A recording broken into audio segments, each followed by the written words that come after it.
একটা মেয়ে বিয়ের আগে তার বাবার বাড়িতে কিন্তু রাজরানীর মতন হয়ে থাকে, তারপর কিন্তু বিয়ের পরে যখন শ্বশুর বাড়িতে চলে আসে তখন তার শ্বশুর শাশুড়ি একটু রিল্যাক্স ফিল করতে যাতে আমার বৌমা এসছে দায়িত্ব থেকে একটু বিরত থাকবো। সেই জায়গায় যদি সেই মেয়েটা যদি জিনিসটাকে যদি না মেনে নিতে পারে, যদি ঝগড়া অশান্তি, তখন কিন্তু একটা সংসার পুরোটাই ভেঙে চুরমার হয়ে যায়। তাই প্রত্যেকটা মেয়েরই জানা উচিত সেই সংসারে গুরুজন তোমাকে যেই দায়িত্বটা দিয়েছে সেই দায়িত্বটাকে তোমার করা উচিত, ভাবা উচিত যে আমার বাবা মা। এই জিনিসটাকে যদি ভেবে নাও তাহলে দেখবে কোনো অশান্তি এবং কোনো ঝামেলাও থাকবে না। এখন কিন্তু ঘড়িতে বাজে প্রায় 5:20। আজকের অনেকটাই তাড়াতাড়ি উঠেছি, কারণ আজকের অনেকই কাজ। রুম থেকে বাইরে বেরানোর আগে রুমের জানলাটা খুলে দিলাম। খুলে দেওয়ার পরে বাইরে দেখলাম ঝিরিঝিরি বৃষ্টি পড়ছে, দেখে মনটা আরো ভালো হয়ে গেল। আর আমার বরাবরই অভ্যাস বিয়ের আগে থেকে ঘুম থেকে উঠে আগে আয়নাতে মুখ দেখবো। আমরা সচরাচর সবাই জানি যে ঘুম থেকে উঠে নাকি আয়নাতে মুখ দেখতে নেই, দিন খারাপ যায়। এটা কি সত্যি? তোমরা অবশ্যই কমেন্ট করে জানি যদি সত্যি হয়ে থাকে। তারপর আর কি বাইরে বেরিয়ে এই সুন্দর দৃশ্যটা ভাবলাম আমি একা অনুভব করবো, তোমাদের সাথেও শেয়ার করে দিই। এত দারুণ ছিল ওয়েদারটা, মেঘলা মেঘলা, তার সাথে ঝিরিঝিরি করে বৃষ্টি পড়ছিল। পুরো মাঠটা সবুজ, তার উপরে শাপলা ফুল দিয়ে পুরো মাঠ সাদা হয়ে আছে সবুজের উপর, জাস্ট দারুণ ছিল।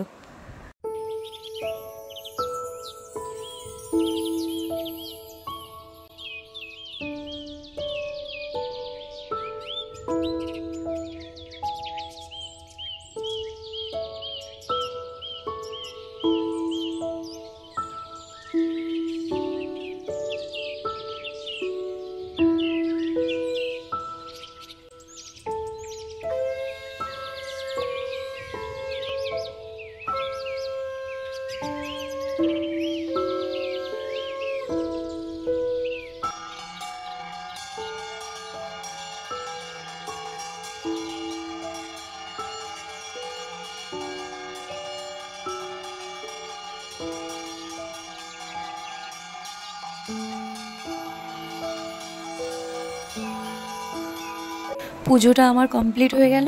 এবারে আমার মনের যা মনস্কামনা আছে ভগবানের কাছে সেইটাই প্রার্থনা করছি। আর সাইড থেকে আমার ছেলে আমাকে শুধু দেখছে, যেহেতু ক্যামেরা চলছে তো সেই কারণ। তো ওকেও বলছিলাম তুই এসে প্রণাম করে নে। ও প্রণাম করে নিল। তারপর ড্রেস চেঞ্জ করে সোজা ঢুকে গেলাম রুমে।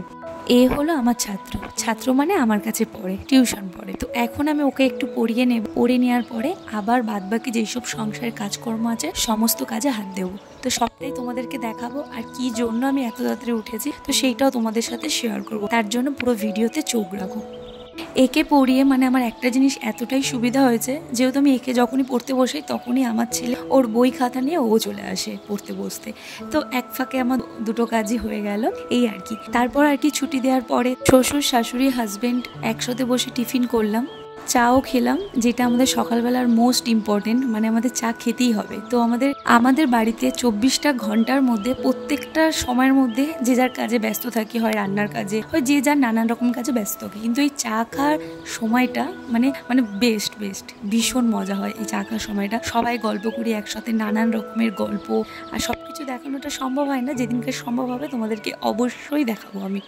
রান্নাটাও আমার কমপ্লিট হয়ে গেছে। আবার স্নান করে ড্রেস চেঞ্জ করে চলে এসেছি আমাদের ঠাকুরের জন্য ভোগ বানাতে। তো এই জন্যই আমার এত তাড়াতাড়ি ঘুম থেকে ওঠা। তোমরাই বলো, মাথার উপর যদি এত কাজ থাকে, মানে এত রকমের যদি দায়িত্ব থাকে, তাহলে ঘুমিয়ে কি থাকা যায় 7-8টা অবধি? তো সেই কারণে ভাবলাম তাড়াতাড়ি উঠলে আমার কাজটা অনেকটা হালকা হবে, তার সাথে আমিও একটু রিল্যাক্স করতে পারবো। আমার ছেলেকে যেহেতু আমি 12টার মধ্যেই খাই দিই, তো সেই জন্য আমার এত তাড়াতাড়ি প্রত্যেকদিন সকালবেলা ঘুম থেকে ওঠা, যাতে আমি সংসারের সমস্ত কাজ সেরে আমার ছেলেটাকে 12টার মধ্যে খাইয়ে ঘুম পাড়াতে পারি।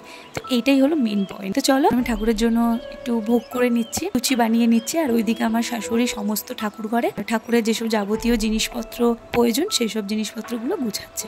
দেখো, একটা মেয়ে বিয়ের আগে তার বাবার বাড়িতে কিন্তু রাজরানীর মতন হয়ে থাকে, তারপর কিন্তু বিয়ের পরে যখন শ্বশুর বাড়িতে চলে আসে তখন তার শ্বশুর শাশুড়ি একটু রিল্যাক্স ফিল করতে চায়, যাতে আমার বৌমা এসছে, আমি একটু সংসার থেকে দায়িত্ব থেকে একটু বিরত থাকবো, এই আর কি। তো সেই জায়গায় যদি সেই মেয়েটা যদি জিনিসটাকে যদি না মেনে নিতে পারে, উল্টে যদি ঝগড়া অশান্তি করে, তখন কিন্তু একটা সংসার পুরোটাই ভেঙে চুরমার হয়ে যায়। তাই প্রত্যেকটা মেয়েরই জানা উচিত যেই সংসারে তোমরা গিয়েছো সেই সংসারের গুরুজনরা তোমাকে যেই দায়িত্বটা দিয়েছে সেই দায়িত্বটাকে তোমার গ্রহণ করা উচিত, ভাবা উচিত যে তিনিও আমার বাবা মা। এই জিনিসটাকে যদি ভেবে নাও তাহলে দেখবে কোনো অশান্তি এবং কোনো ঝামেলাও থাকবে না। চলো, কিছু কথা মনে পড়ে গেল, তো সেই কারণে এই কথাগুলো বললাম। আমার লুচিটাও ভাজা হয়ে গেল কথা বলতে বলতে। আর দেখো হাতের মধ্যে একটু গরম তেল পড়ে গেছিলো, তো সেই কারণে একটু ফু দিয়ে দিচ্ছিলাম। রাত খেয়ে আর কি এই বাইরে একটু হাঁটাচলা করছি।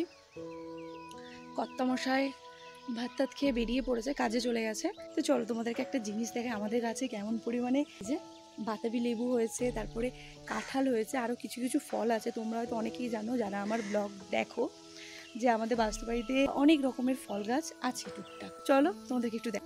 তো এই যে দেখো, একটা পুচকে একটা বাতাবি লেবুর গাছ, বাট এখানে ভীষণ পরিমাণে বাতাবি হয়, অনেক বাতাবি ধরেছে এবছরে।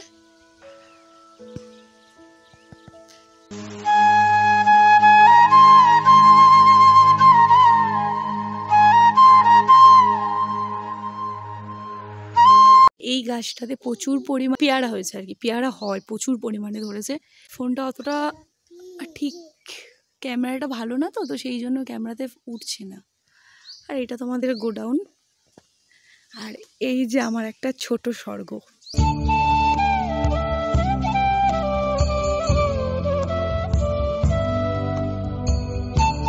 এত কিছু দেখালাম, আর এইটাই দেখাবো না? দেখো গাছে কি পরিমাণে কাঁঠাল হয়েছে, আর নিচে যা পিঁপড়ে, তাও এই পিঁপড়ের কামড় খেয়ে খেয়ে তোমাদের সাথে ভিডিও শেয়ার করছি। কি একটা লাইক কমেন্ট শেয়ার হবে তো নাকি?